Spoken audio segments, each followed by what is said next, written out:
안녕하세요. 지극히 작은 자입니다. 어지럽고 혼란스러운 시기이지만 늘 그렇듯 이 모든 일들에는 이유가 있습니다. 이유에 대해 나누기 전에 먼저 미래에 대해 나누어야 할 것 같습니다. 하나님께서는 이 대한민국을 왜 남겨놓으셨는가? 그리고 지금 이 상황에서 대한민국과 그리고 대한민국이 속해 있는 동아시아가 걸어가야 될 그 미래의 길은 무엇인가? 그리고 하나님께서는 최종적으로 이 동아시아에 살고 있는 사람들이 어떠한 마음과 생각으로 살기를 원하시는가? 하나님의 비전이 다 이루어진 미래의 한국은 여러 나라 사람들로 구성된 다인종 국가였습니다. 그러나 그 기본은 대한민국이라는 나라의 정체성, 대한민국이란 나라의 가치를 존중하는 그런 기본이 깔려 있었던 것입니다. 바로 흔들리지 않는 국가관과 같은 것이지요.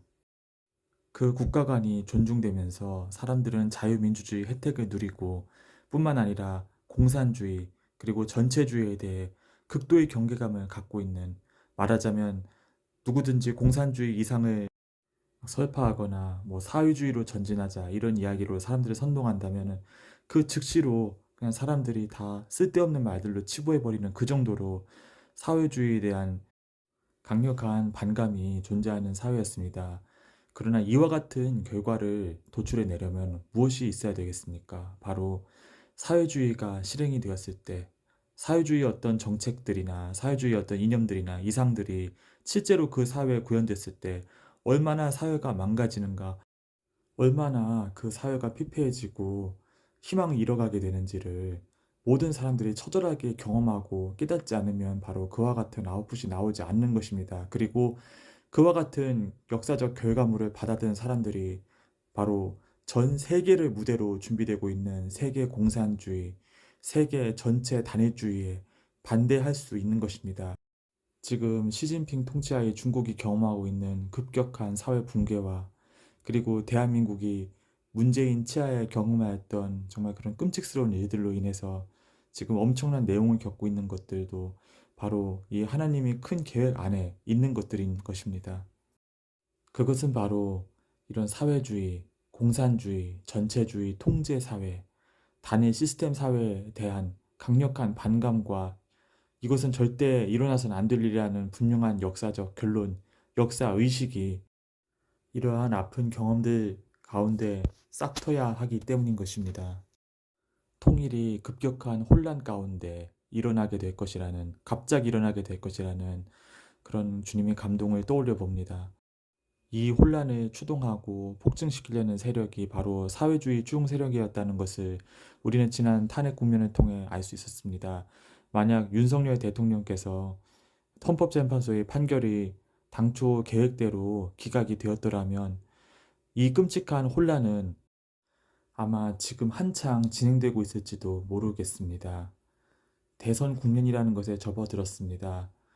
우리가 해야 될 것은 바로 자유민주주의 가치, 자유민주주의 소중함, 이 가치 위에 서 있어야 하는 것이고, 뿐만 아니라 이 탄핵의 모든 과정들을 통해 얻게 된 뼈저린 교훈들, 대한민국이 지금 어떤 위협 가운데 놓이고 있는가, 어떠한 부정부패와 부조리가 여전히 살아있는가, 탄핵이 인용됨으로써 지금 어떠한 반국가 세력과 어떠한 간첩 세력들이 지금 제 세상 만난 듯이 날뛰고 있는가, 그리고 이것을 막아세우고 또한 단죄하기 위해서는 대한민국에 어떤 것이 있어야 하는가, 위정자들이 어떻게 행동해야 되는가를 깨어있음으로써 분명히 하고 또한 책임 있는 사람들에게 당당히 요구해야 할 것입니다.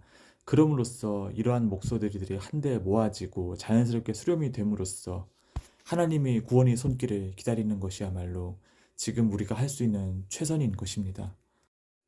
지금 이러한 목소리들을 대변하면서 실행하면서 또한 실천하면서 후보로 나와 계신 분들이 혹시 우파의 표를 갈라먹는 결과를 일으키진 않는지는 전혀 걱정하지 않으셔도 됩니다. 그분들은 자유민주주의 가치 위에 서 계시기 때문에 제가 비록 이 방송을 듣지 않으신다 하더라도 그분들은 자연스럽게 그렇게 움직일 것입니다.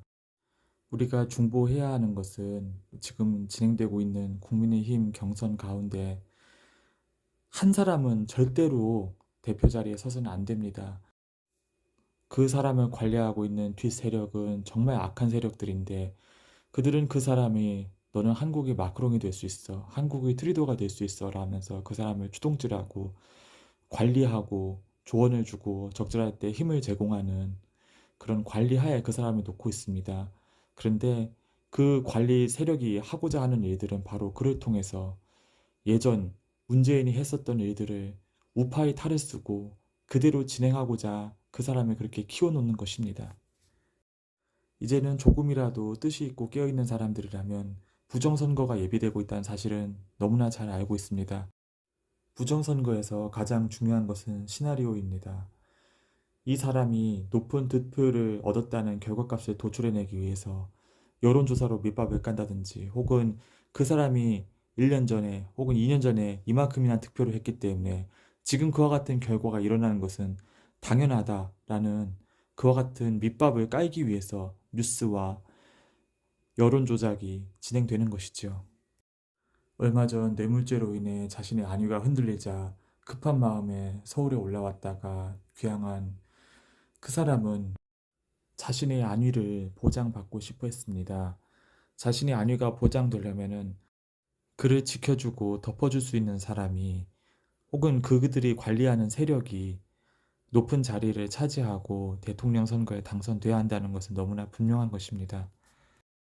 그는 긍정적인 것들을 확인했고 또 긍정적인 답변을 얻기도 했고 그래서 기쁜 마음으로 돌아가서 걱정하지 마세요라고 말하고 있습니다.